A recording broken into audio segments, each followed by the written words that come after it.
बिस्मिल्लाहिर्रहमानिर्रहीम। अस्सलाम वालेकुम स्टूडेंट्स। बेटा हम रेलिवेंट कॉस्टिंग कर रहे हैं। ये क्वेश्चन मैंने एक बॉडी के पास पेपर में बना के दिया था, मैं एग्जामिनर था उस बॉडी का। असल में इस क्वेश्चन से काफ़ी चीज़ें जो हैं कवर होती थी। बड़ी दफ़ा इस क्वेश्चन पे बहस भी हुई उस बॉडी के ऑफिशियल्स के साथ। Required determine the minimum price to be rendered. जब रिक्वायरमेंट में मिनिमम प्राइस बोले और कोई प्रॉफिट परसेंटेज ना बोले तो हम कोई प्रॉफिट चार्ज नहीं करेंगे। ठीक। Flasher runs a business manufacturing aeroplanes. आपको पता है मैं अपने स्टूडेंट्स को जहाज कहता हूँ, तो भी मैंने क्वेश्चन भी जहाज वाला बनाया था। Flasher runs a business manufacturing aeroplanes. He has recently completed a special custom build aeroplane for a customer who has become insolvent and is unable to take delivery. Fortunately, किस्मत अच्छी थी फ्लैश आर्ट की, पुराना customer तो delivery लेने में कामयाब ना हुआ और ये ऑलरेडी जो है एरोप्लेन मैन्युफैक्चर कर चुका। Fortunately the customer had paid a non refundable deposit of 5,000 on ordering the aeroplane, and this money together with the cash proceeds of 4,000 now available from scrapping the aircraft। उसने कितना non refundable पैसा दिया हुआ? अगर इस जहाज को scrap करके बेचूं तो कितने आएंगे? ठीक है। अगर ये जहाज आकर मुझे कहे कि ये जहाज मुझे दे दो, ए जहाज, और मैं इसकी ऑफर को सोचना शुरू करूं, इसकी ऑफर को सोचना शुरू करूं, तो मुझे बताएं इस 5,000 का मेरी सोच पे क्या इंपैक्ट होगा? सोच के इस 5,000 का मेरी सोच पे क्या इंपैक्ट होगा? मैं इसे ये एरोप्लेन दे दूं तो इस 5,000 का मेरी सोच पे क्या इंपैक्ट होगा? कोई इंपैक्ट नहीं होगा। सुनिए, मैं इसे ये जहाज ना दूं, वो 5,000 मेरा ही है। मैं ये जहाज इसे दे दूं, वो पिछला 5,000 मेरा ही है। जो आइटम मेरे यस या नो डिसीजन में सेम रहे वो कभी रेलिवेंट कॉस्ट नहीं होगी, वो हमेशा इररेलिवेंट होगी। ये सबसे इंपॉर्टेंट पॉइंट है इस टॉपिक का। लिखें, जो आइटम बिजनेस के यस या नो डिसीजन में, जो आइटम बिजनेस के यस या नो डिसीजन में, जो आइटम बिजनेस के यस या नो डिसीजन में सेम रहे,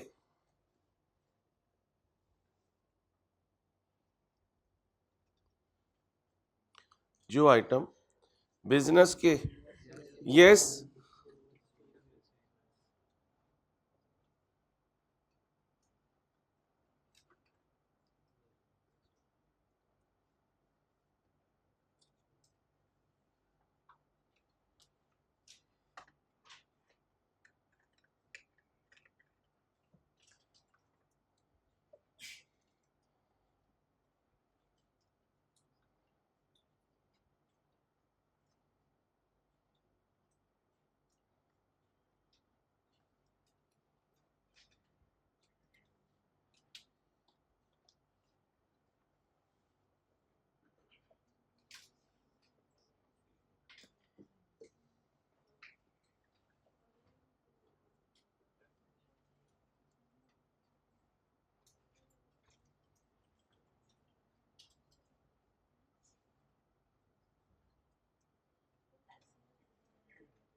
जी भाई, क्या लिखा है?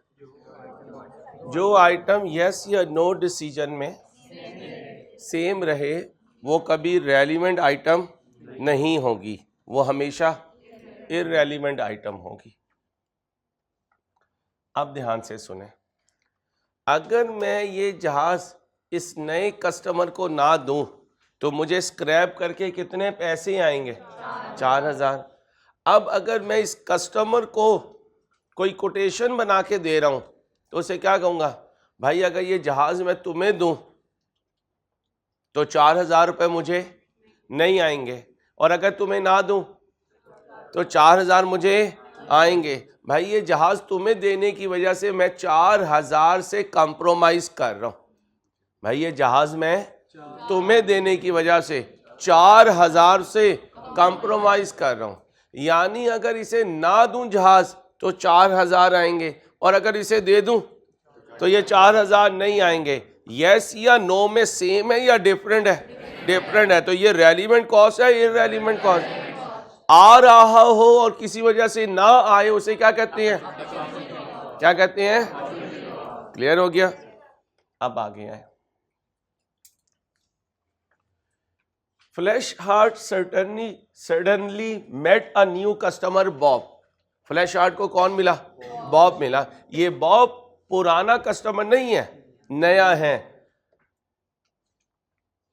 Who is interested in buying the, but only after certain. Bob wants to know how much the aeroplane will cost and has asked Fleshheart to prepare a tender for him. Fleshheart investigated modification. क्या? यानी जहाज पहले तैयार है लेकिन Bob उसमें क्या चाहता है? तो क्या मॉडिफिकेशन पे खर्चा होगा?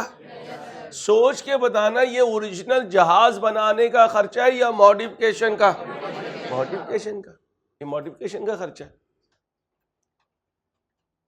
स्क्रैप में बेचूं तो 4,000 मिलता है, बॉब को दूं तो वो नहीं मिलेगा, वो भी नहीं मिलेगा, और ये भी खर्चा होगा। क्या कहा? वो भी नहीं मिलेगा, ये भी खर्चा होगा। अब वो क्या कह रहा है? Minimum price. मिनिमम प्राइस का मतलब प्रॉफिट जीरो हो जाए। अब मैं बॉब को कहूंगा, बॉब वो जो 4,000 स्क्रैप से मिल रहा था वो भाई मुझे दे दो। हालांकि वो तो बहुत ज्यादा कॉस्ट से जहाज तैयार हुआ था, लेकिन चलो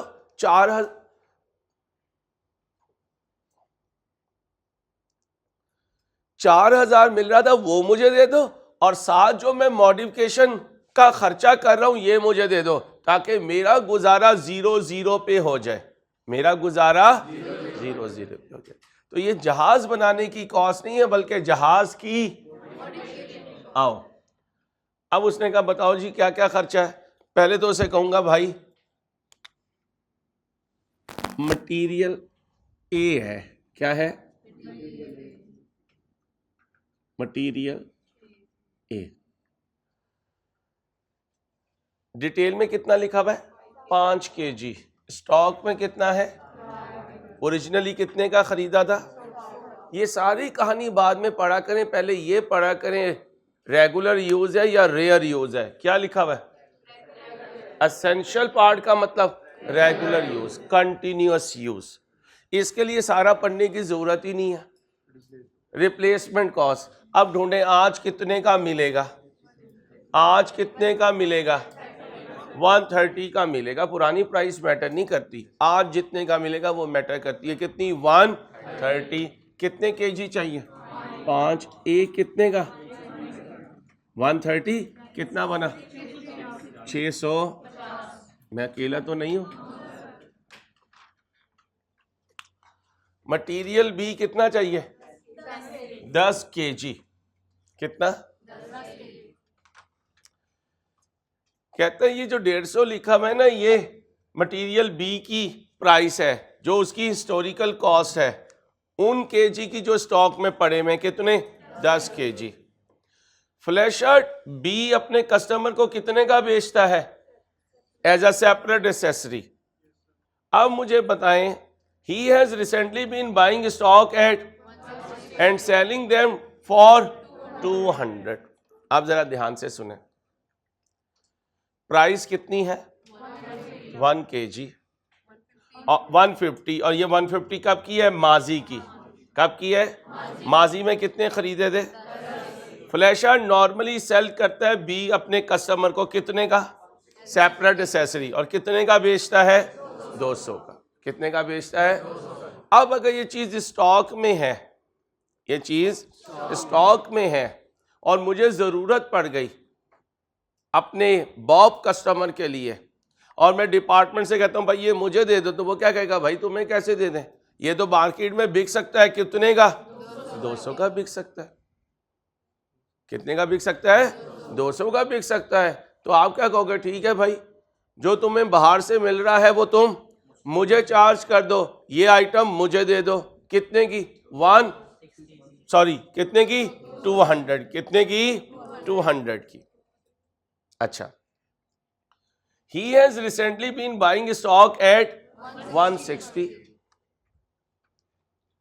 160 का मार्केट से खरीद सकता है, 160 का मार्केट से खरीद सकता है, स्टॉक में पड़ा हुआ है। कहां पड़ा हुआ है, स्टॉक में। अब मुझे बताएं, उसके पास अपॉर्चुनिटी है 200 की बेचने की। अगर वो आपको बेच दे, आपको दे दे, तो उसे कितने नहीं आएंगे, 40 का कंट्रीब्यूशन नहीं आएगा, 40 का कंट्रीब्यूशन नहीं आएगा, और 160 तो मार्केट में देना ही देना है, क्योंकि कितने का बाहर से मिल रहा है, 160 का। लिखें exam focus point, exam focus point. जब कभी कोई आइटम स्टॉक में है, जब कभी जब कभी कोई आइटम स्टॉक में है,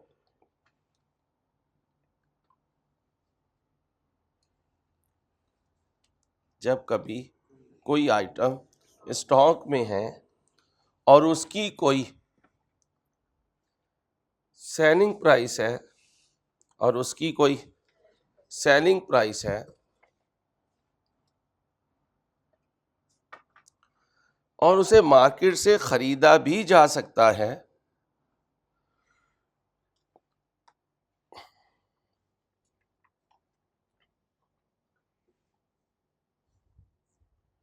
तो हम करंट परचेज प्राइस को क्या कहा, तो हम करंट परचेज प्राइस को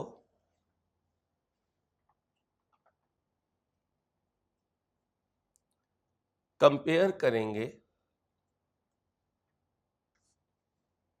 अपॉर्चुनिटी कॉस्ट से। ये याद रखना, जब हम रेलिवेंट कॉस्टिंग कर रहे हैं तो थोड़ी देर के लिए हमारा प्रोजेक्ट और पूरा बिजनेस क्या हो जाएगा, सेपरेट हो जाएंगे। अब बताएं, मेरी सोच रख के मैं इन्हें 200 रुपए की अपॉर्चुनिटी कॉस्ट दूं या बाजार से जाके 160 का खरीद लूं, 160 का खरीद लूं। मैं क्यों 200 रुपए दूंगा, जब पता चल रहा है कि मार्केट में ये नॉर्मली बाय हो सकता है। ओके हो गया। अच्छा, इस लाइन का ये मतलब भी लिया जा सकता है, रिसेंटली बाय कर रहा है और नॉर्मली सेल करता है, इसका मतलब इस आइटम से हमारी रूटीन की रिलेशनशिप है, हम खरीदते रहते हैं और बेचते रहते हैं, तो ये रेगुलर यूज में आ गया, और रेगुलर यूज की हमेशा रिप्लेसमेंट कॉस्ट लेते हैं। तो फिर बी की कितने मटेरियल चाहिए मुझे, 10 kg इनटू कितना, 1600। See this is of no use elsewhere in the, कहता कहीं इसका कोई यूज नहीं है। Although Flash Hunt has 4 kg in, हमारे चाहिए कितने, स्टॉक में कितना है, और ये कितने का बिक सकता है, टोटल 100 का, टोटल। अब अगर इन 4 kg को मैं इस्तेमाल कर लूं तो बिजनेस क्या शाउट करेगा, तुमने हमारा 100 रुपए का नुकसान करवा दिया, तो मैं क्या कहूंगा 100 मेरे से ले लो भाई। बाकी 6 kg के लिए कहां जाऊंगा, मार्केट। मार्केट में करंट परचेज प्राइस क्या है जी, क्योंकि वो कह रहा है वो चेंज नहीं हुई। अब क्या लिखो, मटेरियल सी 100 प्लस 6 इंटू, बोलो भाई 55, ये क्या है सी। अब आए डी, कितना चाहिए 7 kg, स्टॉक में कितना है, इसका कोई यूज, लेकिन इन्हें बाहर निकालना जरूरी है भाई, बाहर निकालना जरूरी है। इनको बाहर निकालने की लमसम कॉस्ट कितनी है, लमसम का मतलब, लमसम का मतलब बोले, लमसम का मतलब फिक्स कॉस्ट, यानी इन्हें बाहर निकालने से पैसे आएंगे नहीं बल्कि जाएंगे। कितने, 200 पर केजी जाएंगे या टोटल जाएंगे, टोटल जाएंगे। अब ध्यान से, मुझे कितने की जरूरत है, 7 kg मैंने ले लिए, बाकी बचे 13 kg। 13 kg को बिजनेस बाहर निकाले तो कितने पैसे लगेंगे, और अगर पूरे 20 kg को बाहर निकाले फिर भी 200। इसका मतलब मैं लूं या ना लूं, बिजनेस को खर्चा, तो फिर क्या मेरी वजह से कोई सेविंग हुई, क्या मेरी वजह से एडिशनल खर्चा हुआ, तो ना मुझे चार्ज होगा ना मुझे क्रेडिट मिलेगा, ना मुझे बुक पे लिखे, ना हमारी वजह से एडिशनल कॉस्ट लगी, ना हमारी वजह से एडिशनल कॉस्ट लगी, ना हमारी वजह से सेविंग हुई।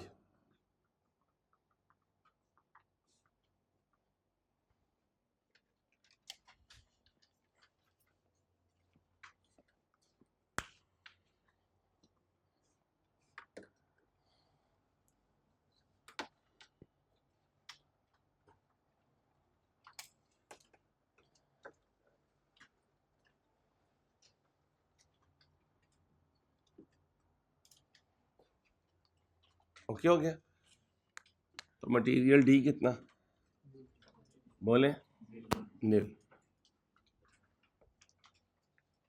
अब आए स्किल्ड लेबर पे, कितने घंटे चाहिए और रेट क्या है। Skilled labour is paid on an at the rate shown in the with a guaranteed minimum wage of ₹300 per week. Minimum guaranteed कितना है 300, और रेट कितना है 10। 300 को जरा 10 से डिवाइड करें, 30 घंटों का तो हमने उन्हें इन एनी केस पे करना ही करना है। फ्लैशर्ड हैज, बोले 15 skilled worker, all of whom are working only 25 hours per week at present. हम कितने घंटों के पैसे दे रहे हैं 30 के तो देने ही पड़ेंगे, काम करवाएं या, वो इस वक्त कितने काम कर रहे हैं, इसका मतलब हर एक के पास कितने स्पेयर आवर्स हैं। अगर ये 5 घंटे काम करवाऊं तो कोई पैसे दूंगा नहीं, मुझे टोटल कितना चाहिए 100, मेरे पास वर्कर कितने हैं 15 जरा 5, 75 आवर्स के लिए मुझे कुछ एडिशनल नहीं देना पड़ेगा। बाकी 25 घंटे जब वो काम करेंगे तो कुछ मांगेंगे भाई, मांगेंगे क्या, रेट मांगेंगे 10। क्लियर हो गया। आए जी स्किल्ड लेबर, सबसे मजेदार टॉपिक है ये।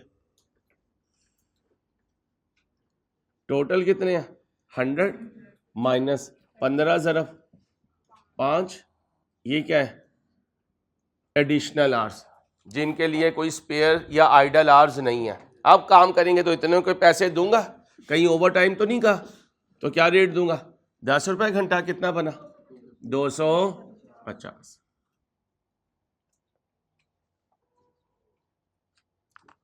आगे चले, सेमी स्किल्ड के कितने घंटे चाहिए 75। रेट क्या है 7। Semi skilled labour is currently fully employed, कोई घंटा फारिग नहीं है उनका, but could be diverted from a product which earns a contribution after semi skilled labour ₹6 पर सेमी स्किल्ड लेबर आर। और अगर बाहर से लेना चाहूं तो कितना? अब अगर उस लेबर को मैं बुलाता हूं तो वहां वाला डिपार्टमेंट शाउट करेगा और क्या कहेगा, ओए अंसारी क्या लेके जा रहे हो? तो मैं कहूंगा 75 लेबर आवर्स लेके जा रहा हूं सेमी स्किल्ड के। कहता है ओ भाई ये तो अपने हर घंटे के बदले मेरे डिपार्टमेंट को 6 का फायदा दे रहे हैं, तो मैं क्या कहूंगा, चलो मैं दे दूंगा। शाम को लेबर फारिग होगी काम करके तो वो कितने के लिए हाथ बढ़ाएगी? 7। 6 और 7 13। अब मुझे लगा वो 13 रुपए तो बहुत ज्यादा है, मैंने क्या कहूंगा, मैंने नहीं लेनी। तो वो क्या कहेंगे, जाओ मार्केट से ले आओ। मार्केट में जाऊंगा तो आप बताओ, मार्केट से ले आऊं 20 में, वापस आके क्या कहूंगा, चलो तुम ही बेच दो। इसलिए नहीं कि उन्हें कोई फेवर दे रहा हूं, इसलिए कि इधर मेरी कॉस्ट कम है। समझ भी आ रही है मैं कह रहा हूं? सेमी स्किल्ड लेबर जी कितने घंटे इनटू बोले 7 + 6 कितना बना? इसके बाद कौन है?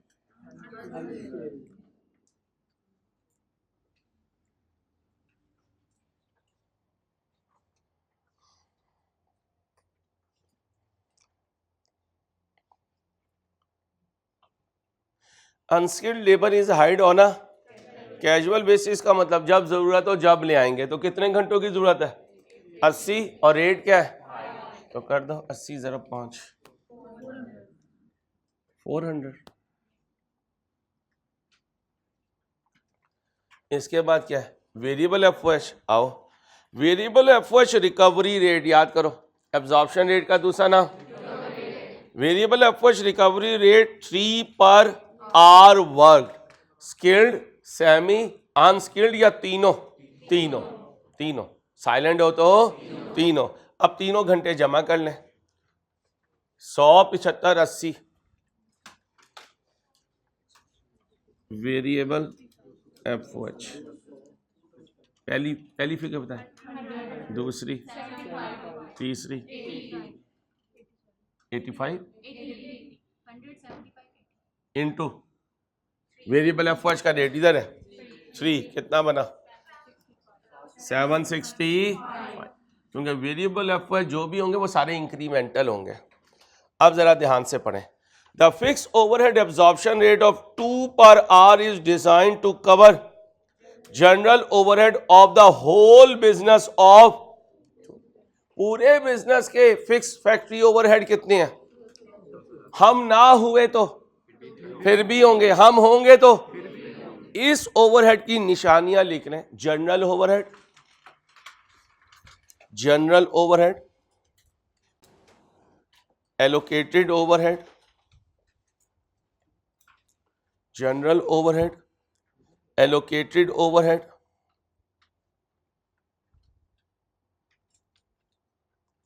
अपोर्शनड ओवरहेड,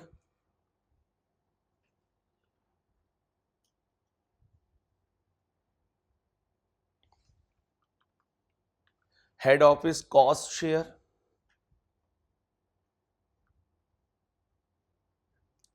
साजिद को बुलाया, absorption rate, fixed FOH absorption rate,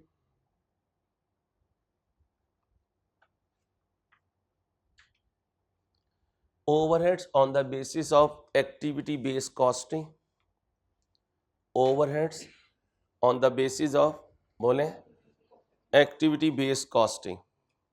इन सब का मतलब क्या है?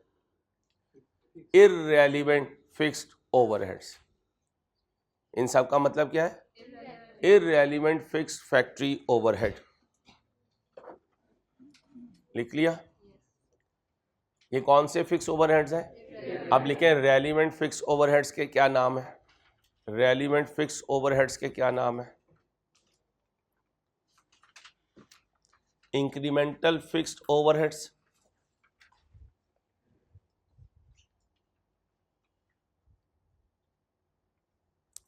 Differential fixed overheads, differential fixed overheads, additional fixed overheads,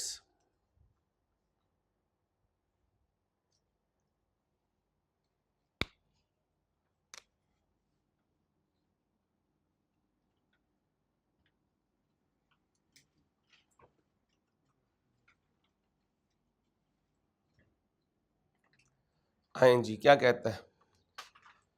कहते हैं the rent of a workshop to carry out the modification work. Modification work के लिए एक वर्कशॉप किराए पे लेनी पड़ी, कितना किराया दिया? 100। और मॉडिफिकेशन वर्क के लिए एक मशीन किराए पे लेनी पड़ी, उसका कितना किराया दिया? 200। तो ये 300 नए कस्टमर के लिए है या नहीं? अगर नया कस्टमर ना हो तो ये किराया भी नहीं होगा, तो कह सकता हूँ ये इंक्रीमेंटल फिक्स ओवरहेड है। क्या ये रेलिवेंट कॉस्ट है? जी ये रेलिवेंट कॉस्ट है, लिखें इंक्रीमेंटल फिक्स्ड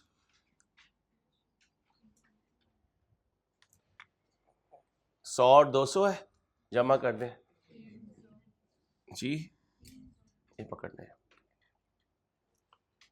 100 जमा 200 300, ओके हो गया। अब आए जरा, ये क्या है?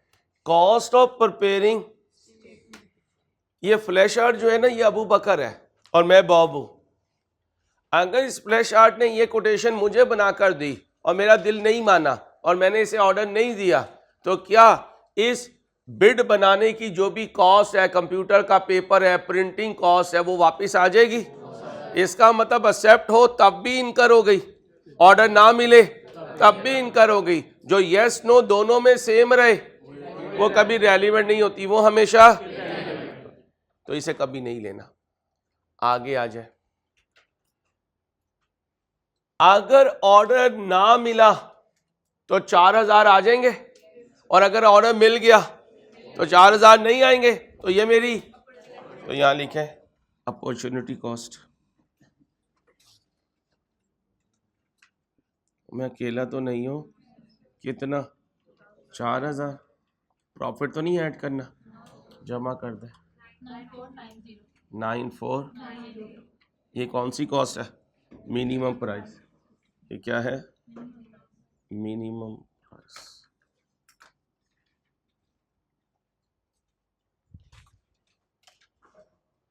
लो बच्चों, आज के लिए इतनी, अपना ख्याल रखिएगा। अल्लाह हाफिज़।